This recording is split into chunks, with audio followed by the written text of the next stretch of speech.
Hello, my name is Evgeny Bogomolov.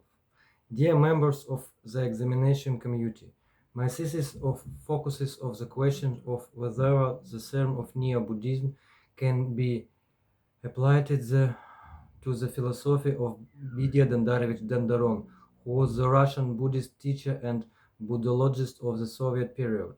It will be necessary to determine what is non-Buddhism and what are its key differences from traditional Buddhism. Dandaron's teaching is called Neo-Buddhism by a number of Buddhologists. It responds to urgent demands of the time in which Vidya Dandarovich lived. Dandaron showed that in order to follow the Buddhism path, one does not need to reject the achievements to scientific thought and those objective achievements that Western science has achieved over 200 years of its existence. Dandaron regarded the path of the liberation of an individual and of humanity as a wall which lies at the intersection of science and religion. Dandaron's Neo-Buddhism has become an impulse that has not yet reached its true manifestation. We have to answer the question of what Neo-Buddhism is in essence and how the theoretical premises of non-Buddhism can be translated into practice. At the moment, there is only one fundamental scientific work devoted to the philosophy of Dandaron. This is a PhD thesis, The Philosophical Foundations of Neo-Buddhism by Dandaron, authored by Dmitry Garmaev. In this work, Garmaev examines the detail the main works of Vidya Dandarovich, such as Thought of a Buddhist, The Black Notebook, and letters from Dandaron to Natalia Kovrigina, which were collected by Dandaron's disciple Vladimir Mantlevich and published in 1995 in the form of a collection entitled Letters of Buddhist Ethics. The purpose and objectives of our study. The purpose of this work is to explore the concept of Neo-Buddhism in the context of Dandaron's philosophy. To achieve this aim, it will be necessary to take only the philosophical aspect of Dandaron's work without considering Buddhist fragments. To reach the aim of our study, it is necessary to solve the following tasks. First, to consider the exciting interpretations of term Neo. Second, to analyze whether it is possible to use the term Neo-Buddhism in relation to Dandaron's philosophy. Third, to show what Dandaron himself understood when using the term Neo-Buddhism. Fourth, to analyze how the concept of Neo-Buddhism was interpreted by Dandaron's disciples and followers. Fifth, determine how the concept of Dandaron's Neo-Buddhism is used and understood at the present time. Sixth, to find out the philosophical and ethical meaning of the concept of Neo-Buddhism. Seventh, to outline possible ways of using Dandaron's non-Buddhism for the development of Buddhism in Russia and the world. The scientific novelty of the work. Our thesis may be the first study of the concept of Dandaron's Neo-Buddhism in the context of the variety of interpretations of this term. All previous work on the topic of Dandaron's philosophy focused on Dandaron's biography and comparison between Dandaron's legacy, Western and Eastern philosophy. Based on the results of the work done, the following conclusions can be reached. Dandaron's teaching combines the elements of traditional Buddhism with the elements of Western philosophy and also shifts the emphasis from the theory of practice of dharma to the daily psychological life of a person. This characteristic of Dandaron's teaching confirms the assumption that he belongs to the Buddhism modernism, which among Western researchers is synonymous with the concept of Neo-Buddhism. Dandaron's Neo-Buddhism has a lot of similarities with the Japanese Zen. Both schools arise as a response to the operations of Buddhism by the state. They are based on the sciences of the philosophy of the West and the philosophy of the East, combining rationalism and metaphysics. In the case of Japan, the reactionary policy of the state did not have long-lasting and destructive consequences for Buddhism. Unfortunately, in Russia, Dandaron was forced to bring his missionary work, in fact, on the ruins of what we used to be called the Buddhist Sangha of Russia, given the fact that by the middle of the 20th century, Buddhism in Russia was actually banned and practiced only in a semi-legal, marginal forms. It would not be an aggregation to say that Dandaron became the founder of Buddhism revival both in the central part of the USSR and traditional Buryatia.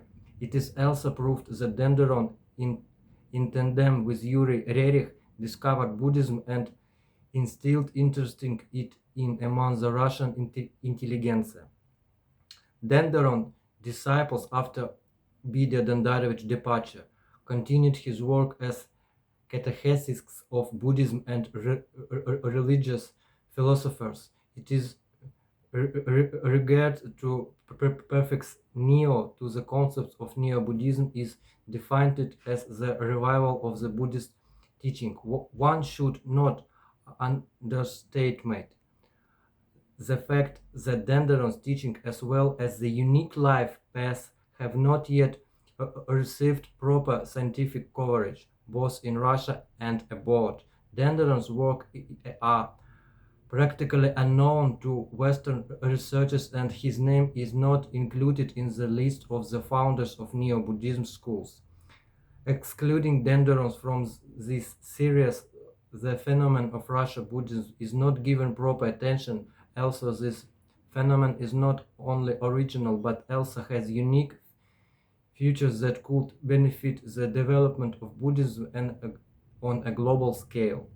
Therefore, our this is based on the ambition to draw the attention to Buddhist and Buddhist researchers about the Dandaron's teaching.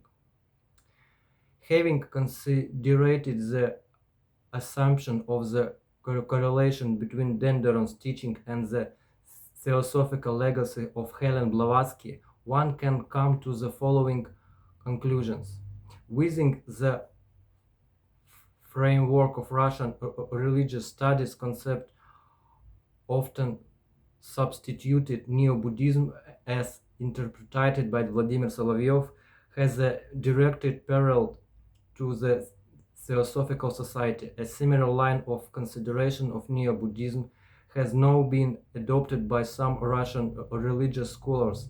In practical, in the presentation of Andrei Kuraev, Neo-Buddhism appears in the form of an esoteric teaching that directly accept to the view of Helen Blavatsky on the world spiritual practice. This work shows that Dandaron was familiar with the work of both Madame Blavatsky herself and the works of her followers, but this acquaintance did not have any influence on Dandaron's philosophical views. Another opportunity for theosophy to have an impact of Dandaron's worldview can be seen in the context of his acquaintance and collaboration with Yuri Rerich. As you may know, Yuri Rerich did not openly express his wish to synthesize the philosophy of the West and the East from the standpoint of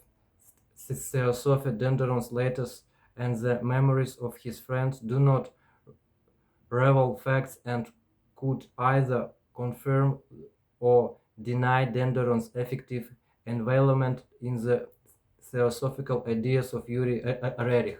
Finally, The last side of the question of Dandaron's belonging to the Theosophical school lies in the esotericism that was inherent in the practical embodiment of Dandaron's teaching. Indeed, the tantric practices that Dandaron explained to his followers and were imbued with esotericism.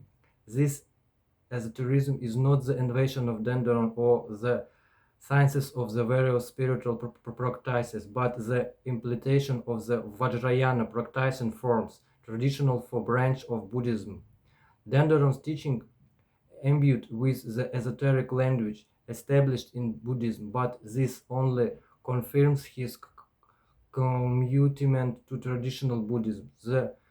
To reduce Badya Dandarovich philosophy to theosophical and vulgar esotericism means not to understand even a small fraction of what Dandaron wrote and thought. The last part of analyzes Dandaron's Neo-Buddhism is focused on how the philosopher himself assists his teaching and what meaning he put into the concepts of Neo-Buddhism. In our opinion, it is important to understand that the work of creating an consistent philosophical system, the system that could synchronize classical Western philosophy, religions, thought of the East, and the latest achievements in the field of science, was not a stage in the life of Badya Dandarovich.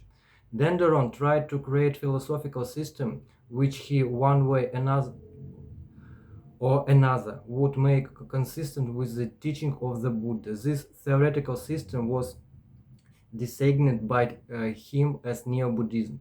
The prefix Neo is in this sense can without a doubt be understanding as new. What Dandaron wanted to create was the new Buddhism, the Buddhism which should be logically deducible from the previous intellectual and spiritual experience of mankind. Dandaron set himself an ambition tag. It was on the shoulder of Socrates, Plato, Descartes, Kant, Heidegger, and astrophysics to show that all the intellectual research and spiritual insights ultimately converge at one point.